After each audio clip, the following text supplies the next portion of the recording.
love could bloom on the battlefield. We might not meet again. What are you fighting for?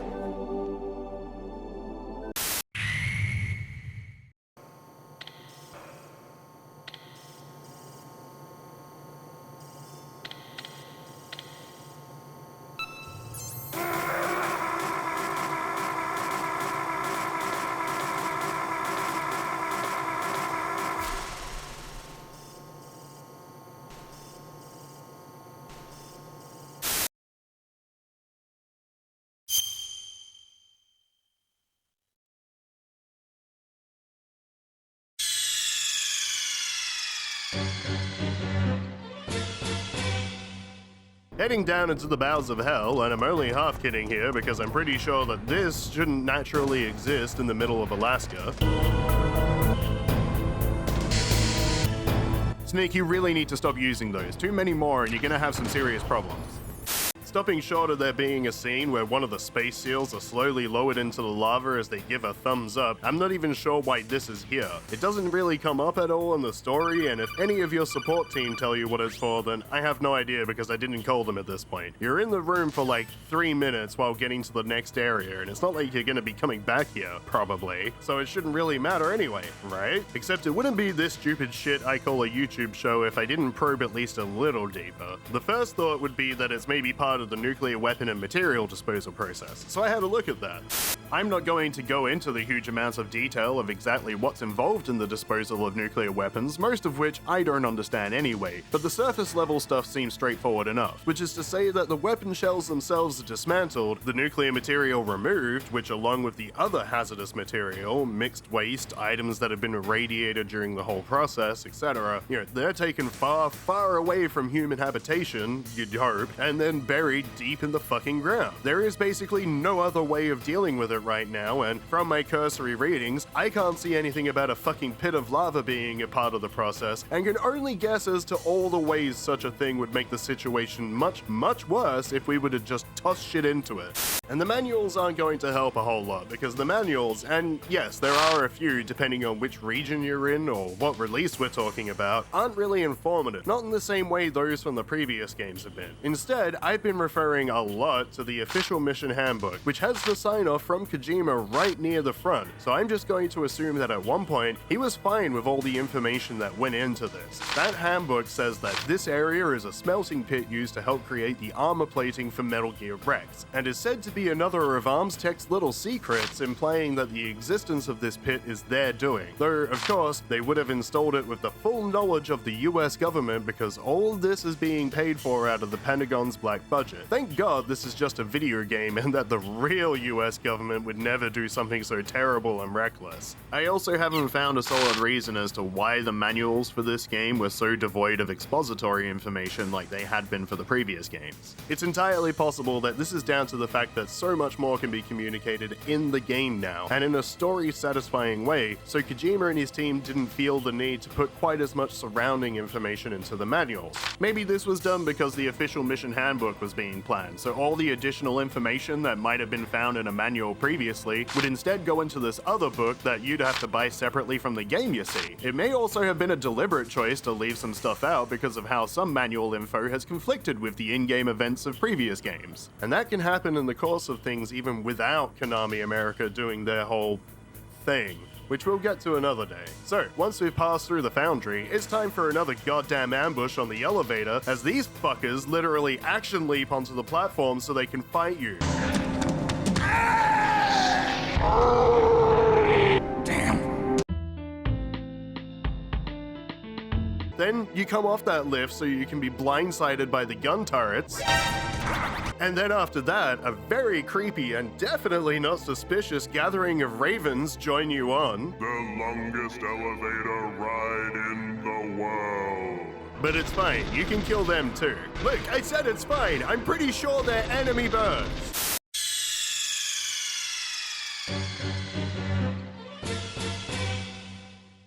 So Master Miller calls and wants to know if the call is secure, to which Snake replies that the monitor is off. Okay, so they have been monitoring everything? This is the first time that you've mentioned a monitor, Snake. To tell you about Naomi Hunter. What about her? I was in the FBI too, you know. I didn't know that. What's your point? Yeah, what are we doing here? Are we just swinging our credential dicks? Because Snake used to be in the CIA, which is probably better depending on how you qualify that. Certainly more war crimey. Miller does a quick summary of the information imparted by Naomi as though it weren't just given to us 5 minutes ago. Though, granted, if you're going by this series alone, then I guess it has been like, what, half a year or so? Yeah, what about it? It was all a big lie. What did you say?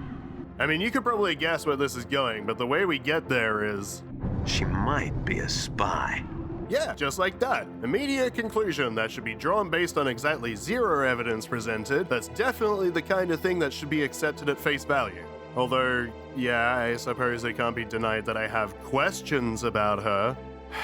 Alright, Miller, I'll hear you out. What's your argument? The head of the FBI at that time, Edgar Hoover, he was a well-known racist. Didn't Naomi say that her father was Japanese? Oh, well, I'm fucking sold. In fairness, that is a point that I raised as well when Naomi mentioned it earlier, considering the time period she was describing and what had happened in recent proximity to that, namely the internment camps that Japanese Americans were rounded up into during the Second World War, which almost certainly would have included Naomi's grandfather. This was a terrible thing that actually happened in real life, and I'm sure America learned their lesson and will never do it again.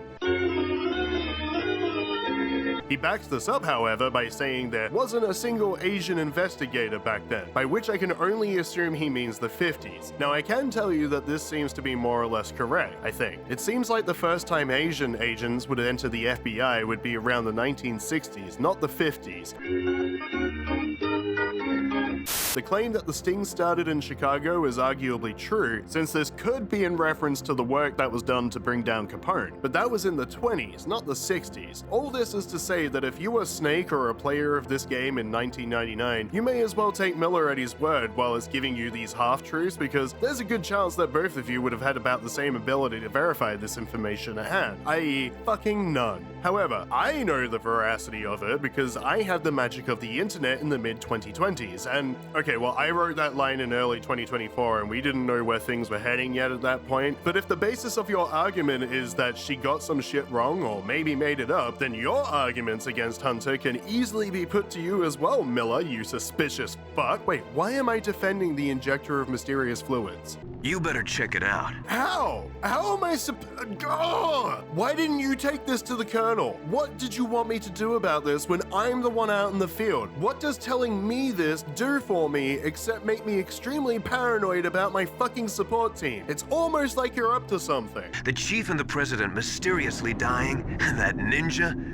Too many strange things are happening. Oh, you mean like my fucking support team suddenly turning on each other? Basically, the Colonel is a senile old fuck that I already knew was demented, and I don't know where the hell he's been getting these freaks from, because I already had my suspicions about Naomi, and now you're coming off like a fucking weirdo. You know, Miller starts letting Snake fill in the blanks while yes-anding him about the worst suspicions that Snake might have, like some fucked up improv mind game, and then after winding you up like that, he just hangs up and leaves you to... Ah, these fucking birds! So we're on the next elevator down, and it's fucking freezing here. Maybe this is where they keep the steaks that they grill up in the massive smokehouse upstairs. And calling the Colonel about that weird fucking conversation we just had with Miller. Colonel, where's Naomi?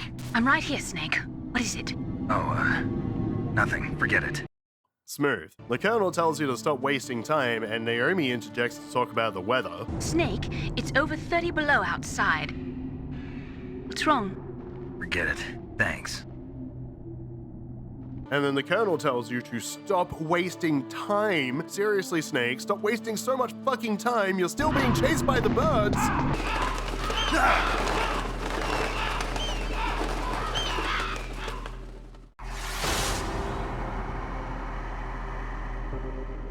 Welcome, Kasack. What the fuck did you just call me?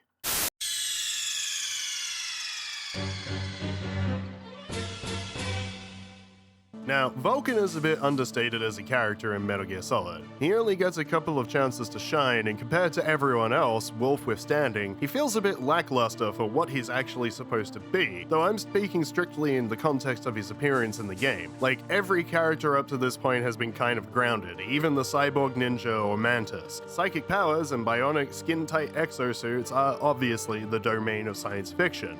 for now. These characters weren't all powerful or infallible though, there were limits and they played to tropes. Stuff still had, some kind of reasonable adjacent explanation for things. Even the nuttiest characters I can think of, like Running Man, was still like a deranged Munich bomber analog. There was enough there that you could at least stretch it to fit some highly specific scenario in reality. But the more you look into Raven's whole everything, the more you realize that this is where the series truly begins its descent into utter madness. Okay, so first of all, there's actually an explanation for what he just said to me, and it's conveniently tied up in his backstory. The mission handbook says that Vulcan's from the Athapascan tribe, and then he's of Eskimo blood, Inuit tribe specifically, which, okay, so if you're like me and grew up in a Western country in the 90s that wasn't Canada or Alaska / the Northwestern US, Eskimo is probably just a word you know for the funny little people in fuzzy jackets that live in cartoon igloos. But in actuality, I've just used what is basically considered a slur twice now, so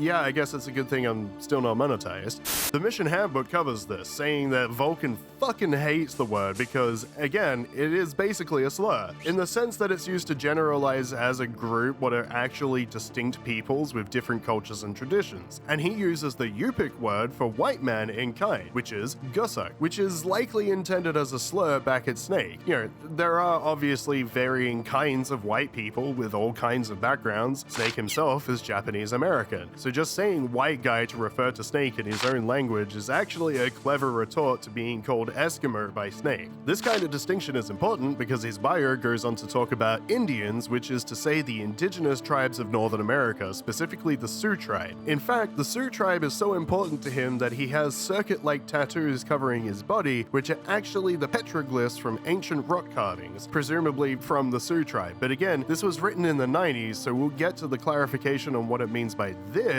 in a minute. It says he attended the University of Alaska, which he graduated from as a talented scholar before he ventured off across the Bering Strait. I have to assume he literally walked across it as well, since it specified that it was frozen, so let's go with that for now. He reached Russia and made friends with many military types, which included Ocelot during his GRU days, whom he also joined for secret ops. After that, he was a part of Outer Heaven and was introduced to both Liquid and Snake, both of whom he apparently respected, and a big part of this is because Sioux means snake in the language of the Sioux tribe. It goes on to detail how powerful Vulcan is, talking about how he can wield a massive Gatling gun like a rifle, and also from the looks an equally massive cache of ammo. I mean, it's basically the same size as he is, and how he's competed in native North American Olympic level events, using incredible feats of strength to outperform powerful competitors in grueling endurance contests, and how he uses ritualistic training to condition his body to extreme cold and will hunt game as a trapper in Alaska's unvisited lands, whatever the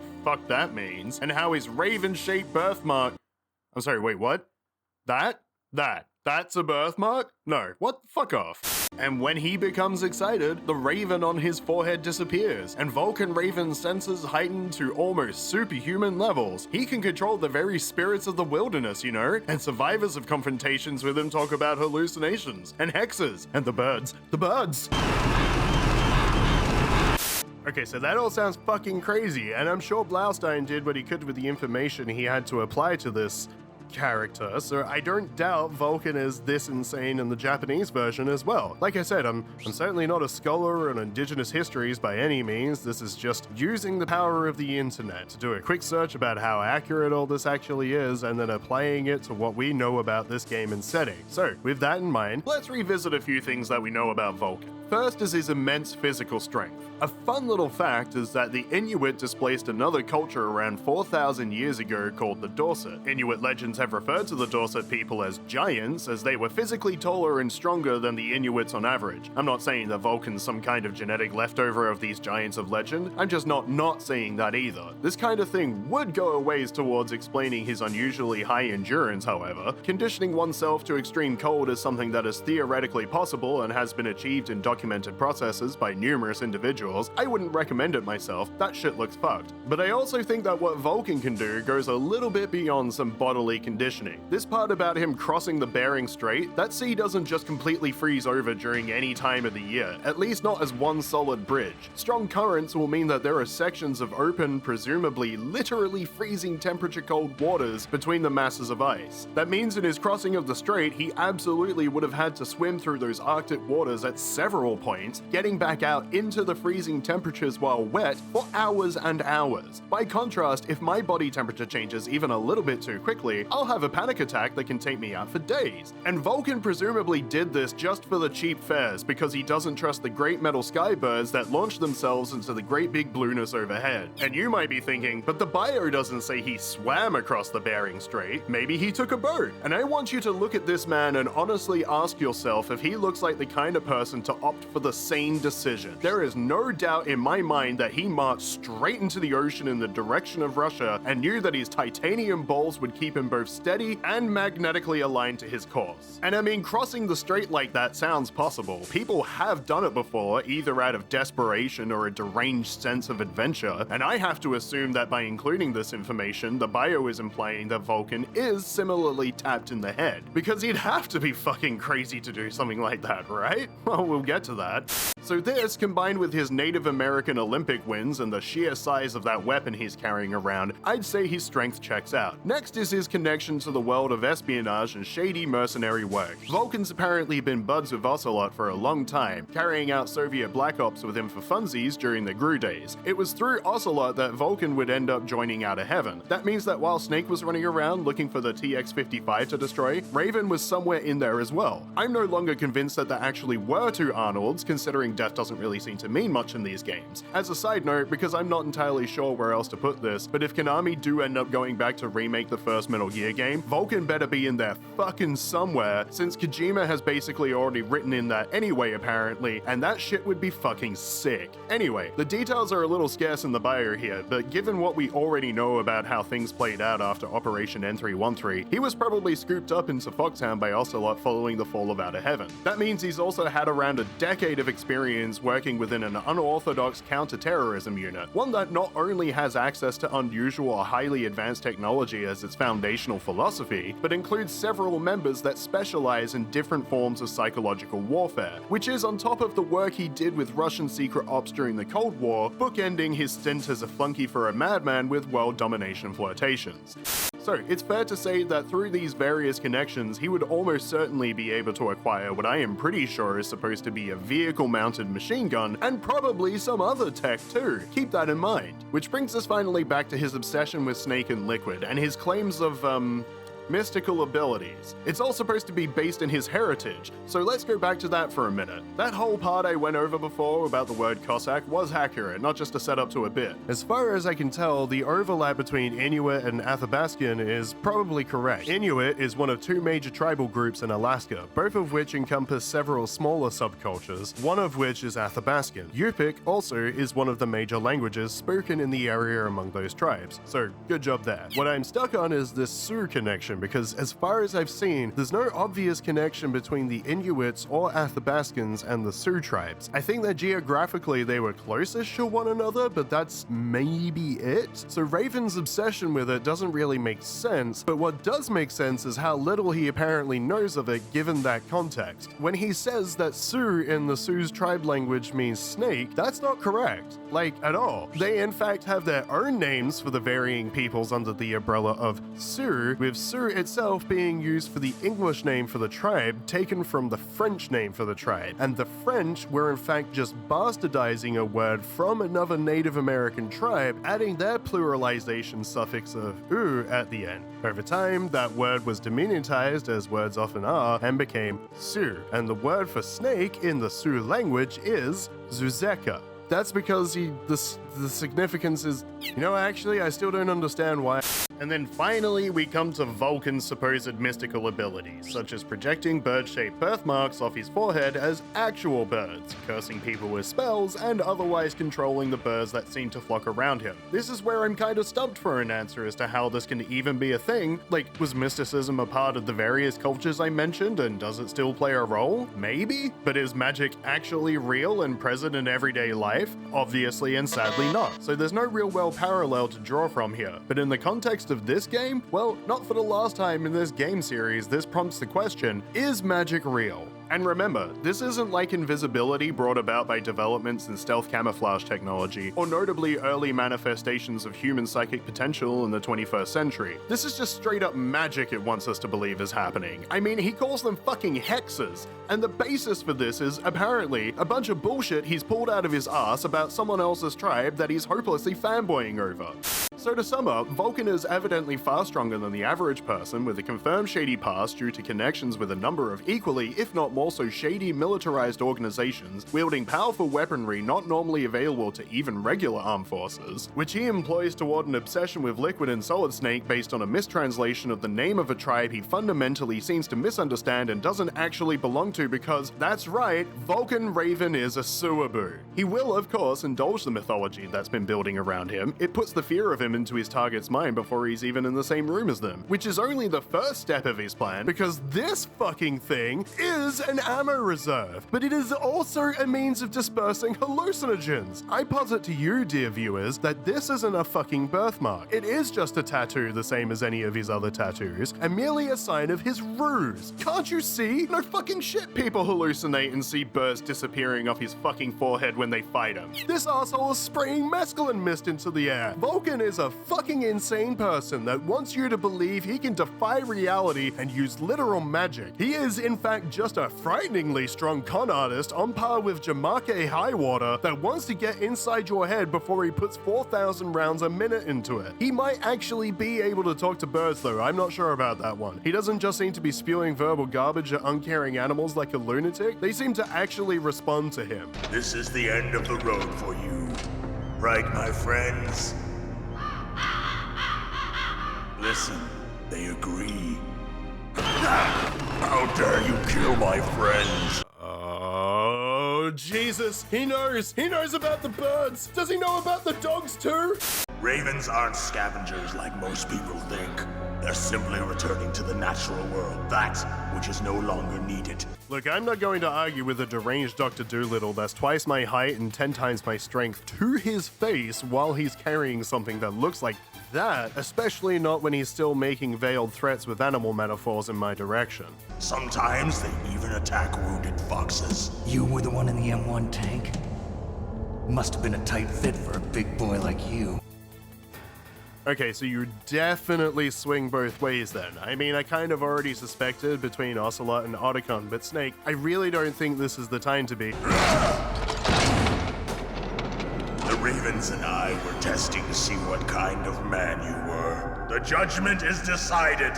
The Ravens say you are a true warrior. What the fuck was that? Am I hallucinating? Wait, no, Snake, shake it off. It's just... I can't move.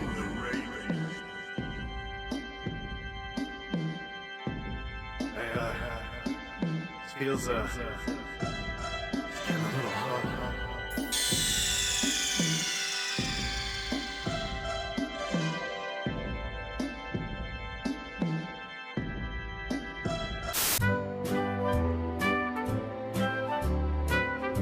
This is going to be the most dangerous game of hide and seek you'll ever play after being tricked into a warehouse-sized freezer by a psychotic Inuit man. Raven starts chasing you around this freezer room, taking pot shots at you with his huge fucking gun between containers that have been conveniently laid out in a sort of grid pattern. That gun will fuck up the containers around you though, which can be beneficial at times, breaking open to reveal rations for example. But it also means sometimes they'll fall over rather than blow up, blocking off your routes of escape if he sees you. And if he catches up with you, then it's going to fucking hurt. Not the way that it should, mind you, not the way it would to like a normal mortal man turning into a fine pink mist. But remember, Solid, I've sustained direct shots, explosions, extensive torture, and literally having a fucking tank run over me. Snake is no mere mortal. But still, you know, don't.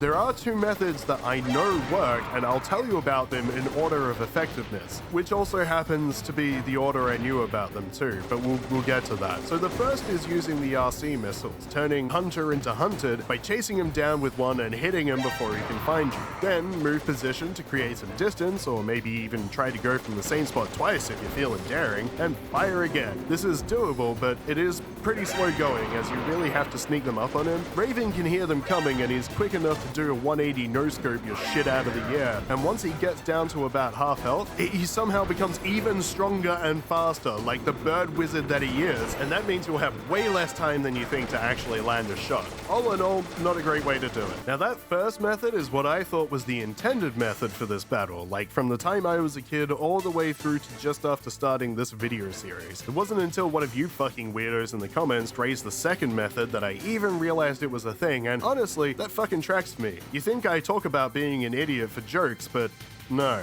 The second, much better method is to just lay landmines and lure him over them. He sort of knows your general direction most of the time, so you can easily lurk around the corner, set up, and wait. Then when he walks over the explosive and is only briefly stunned from it, because again, strongman bird wizard, you can create some distance and repeat the process. When he starts getting to low health, he'll be able to power through them, but just lay a few more in a trail and you're set. Easy, no fuss, not even likely to enter his line of sight once during the battle if you do it properly.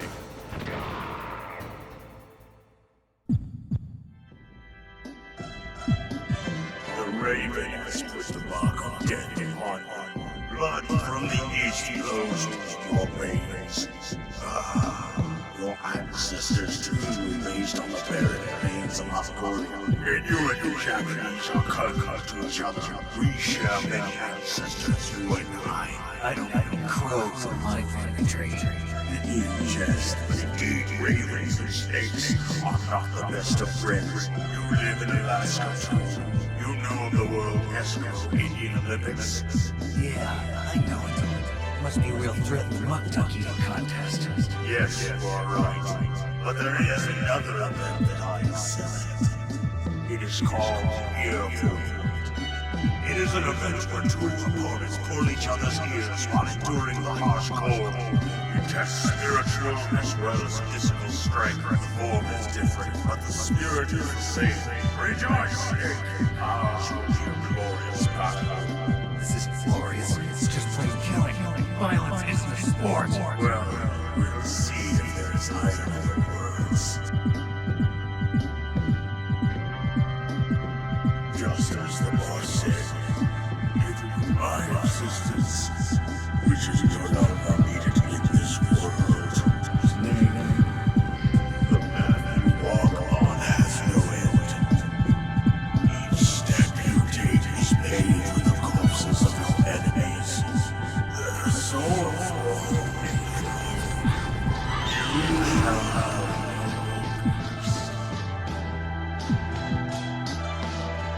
In his dying moments, Raven shows just how stuck on the whole Raven thing he actually is, saying that he will return to Mother Earth by becoming one with the Ravens in both flesh and spirit, and he sticks to that. But before he goes, there's a few things that he wants to reveal. First, Liquid is a terrible leader and kind of a dick, which we already sort of knew, but this is a pretty harsh thing to tell someone under your command. Second, Vulcan says that he'll be watching you, which I'm not saying he will be or that it's even possible, just that after this encounter, that's going to end up being something Snake wakes up hearing in a cold sweat at night. Maybe because Liquid shit-talked him, Vulcan decides to help Snake out by giving him a security card, then tells Snake that both he and Liquid are snakes that were not created by nature. You and the boss. You are from another world. A world that I do not wish to know. Whew, considering the person saying that, whatever he's alluding to has gotta be fucked right up. Lastly, he says he'll give you a hint, by which he means he'll just spill what he knows, which is that Danderson wasn't Danderson, and yeah, we know? We worked that out fucking ages ago. It was Decoy Octopus, a member of Foxhound. We know.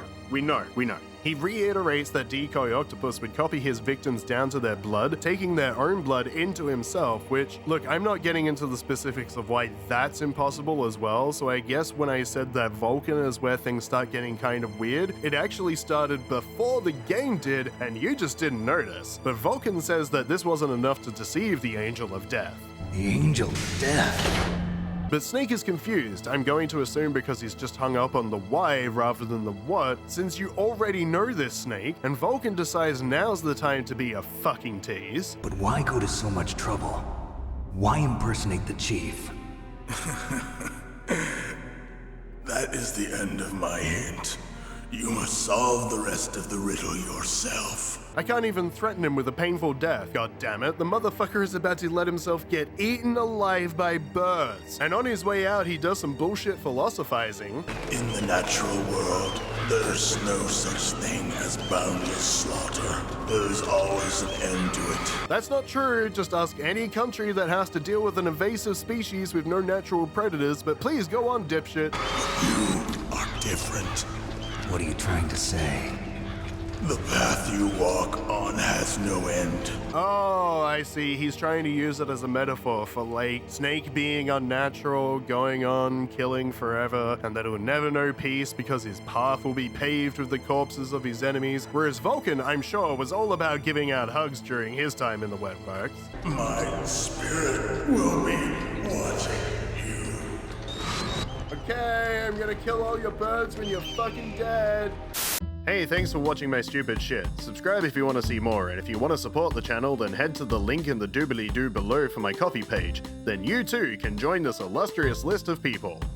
Lord Mortis, Dragoon, SJPM CPRS, and then of course, friends of the show, Bone Criminal, Vapor Cephalopod, Halacon, Siphon, MilkJooce, and Maddie B.